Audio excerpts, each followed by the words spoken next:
Hi there, everyone. I'm Steve. And I'm Sherry. Since May of 2012, we've been living the life of full-time RV travelers. Gypsies, vagabonds, tinkers, call us what you like. It's been, and still is, a wonderful life.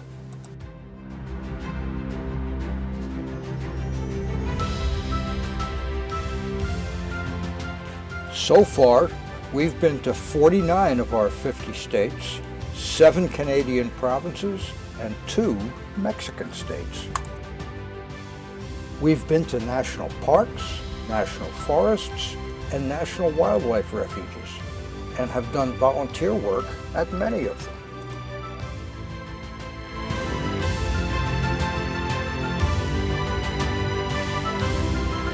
We've seen formal botanical gardens and fields of wildflowers.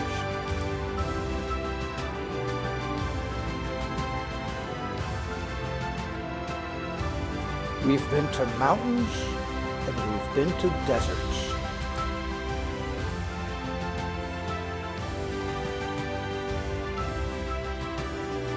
Farmland, cities, and ghost towns.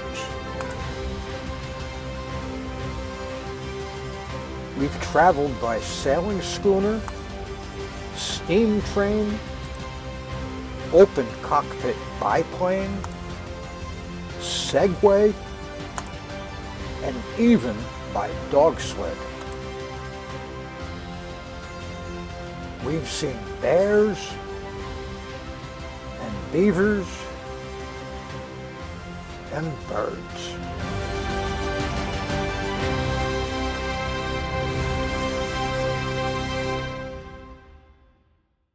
Join us now as our journey begins.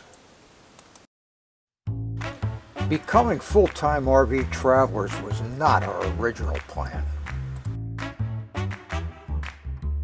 Selling our home in Charlotte, North Carolina, and building a retirement home in Ashton, Idaho, just an hour's drive from Yellowstone Park, was. Winters in Idaho were out of the question, so a fifth-wheel trailer was our next step. We were shopping for a trailer, and at some point in the process realized that if we could live in the trailer for half a year, why not full-time? Who needs a house anyway? Within a week of making that decision, we found a truck, we found a trailer we liked, and we had a buyer for the house. The buyer wanted to close the deal in 5 weeks, and those 5 weeks are a blur in our memories. Downsizing from a lifetime's worth of stuff to what would fit in 300 square feet in a limited amount of time was a challenge. Consignment store, donations, the mother of all garage sales, and finally a small storage unit, and the rest went to the dump. In 5 weeks' time, we did it. But the day before closing, the buyer lost his job. The deal was off. And we had an empty house. Thus began what we call our helicopter days, hovering around within a few hours of Charlotte, waiting for another buyer. Baden Lake Campground in the Uwharrie National Forest was our first stop, just a short drive from home. For the rest of the summer, we stayed close, with a steady stream of phone calls to our real estate agent. Do you have a buyer yet? Luckily, there's plenty to do in Virginia and North and South Carolina. In Bandit's Roost, near Wilkesboro, North Carolina, we visited Whippoorwill Academy with its museum village telling the story of Civil War veteran Tom Doolin and his ill-fated romance with Laura Foster. The owner of Whippoorwill was a descendant of Sheriff Grayson, who captured Tom on his way to Tennessee after Laura's murder. "Hang down your head and cry," Tom told him. We were introduced to barn quilts, which we've since seen all over the country.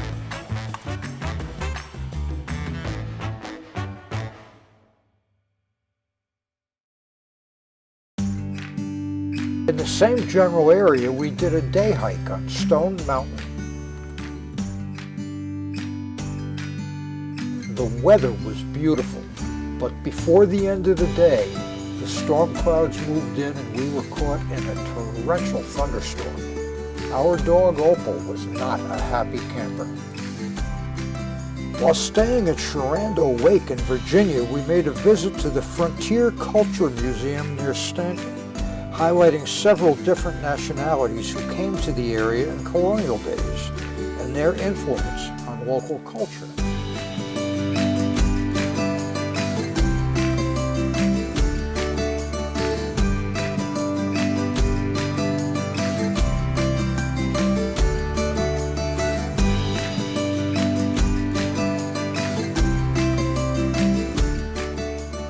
A local resident in the early 1800s was Cyrus McCormick, inventor of the reaper.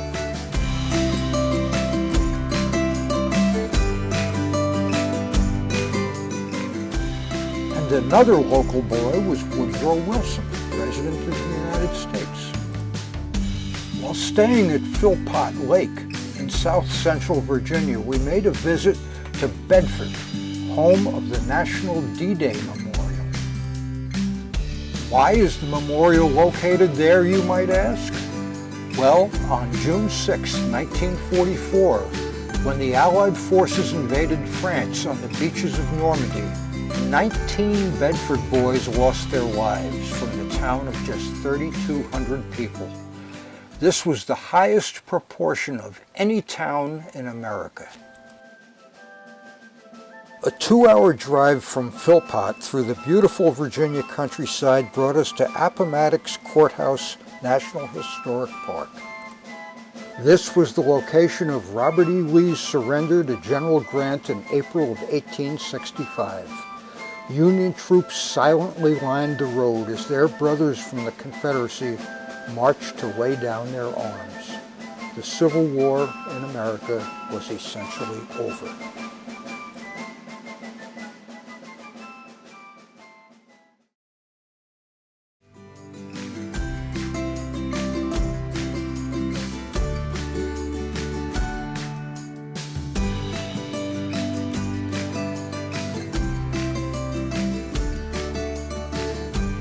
At the Grindstone Campground in western Virginia, the morning fog didn't stop us from going out and shooting some pictures, which, by the way, over the next decade, will get better.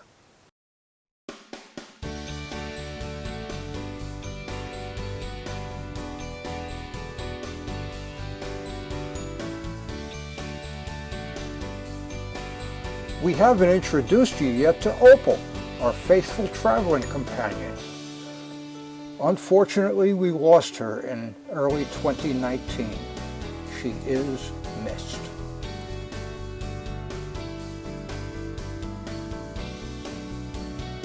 The Crooked Road, also known as the Virginia Music Trail, runs through southwest Virginia. Local musicians will gather to jam, and the residents come to enjoy the music and maybe get up and clog. Almost every evening along the music trail within a short drive you can find a community center or a church basement where folks gather for a good time.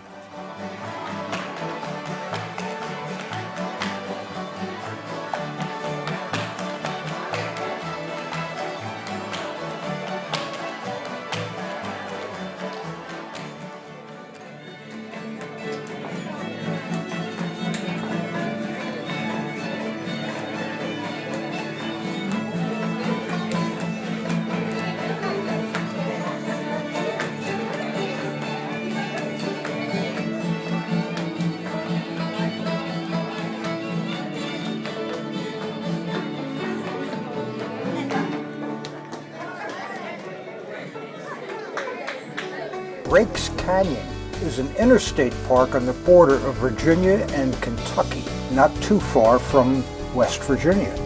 It's a great place to do a little hiking.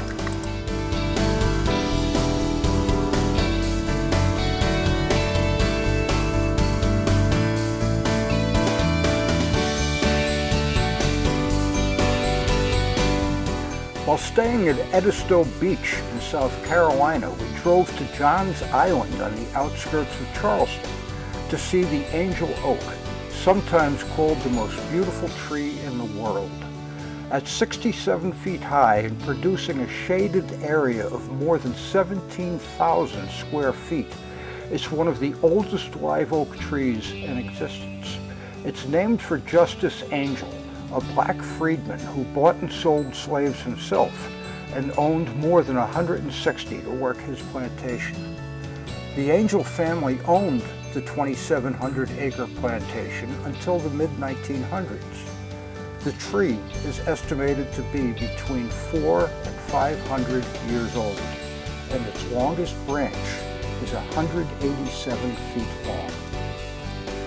Near Jefferson, South Carolina, a friend arranged for us to soar with Bermuda High gliders, a new and fantastic experience for us both.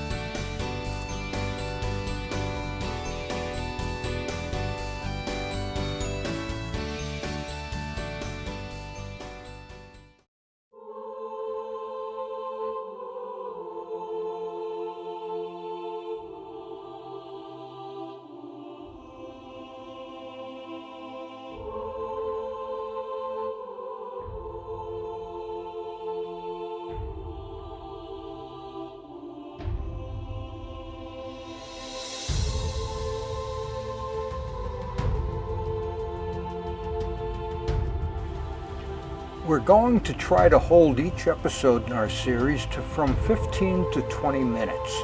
Some episodes may be a chronological diary of our travels, some may have a theme such as ghost towns of the West, some may tell a historical story, and some are going to tell of the nuts and bolts of RV living, including some of the not so good times.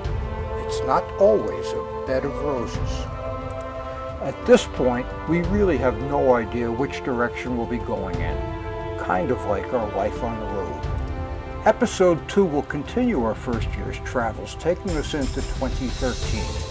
We stayed mostly in the east that first year, autumn in Kentucky, down to Mississippi, Christmas in Apalachicola, Florida, wintering on the South Carolina coast, and moving north. Maybe we'll get all of this in episode 2. Maybe not, but 2013's summer brought us to Nova Scotia. So stay tuned. Our upcoming episodes will tell of some great times. See you soon.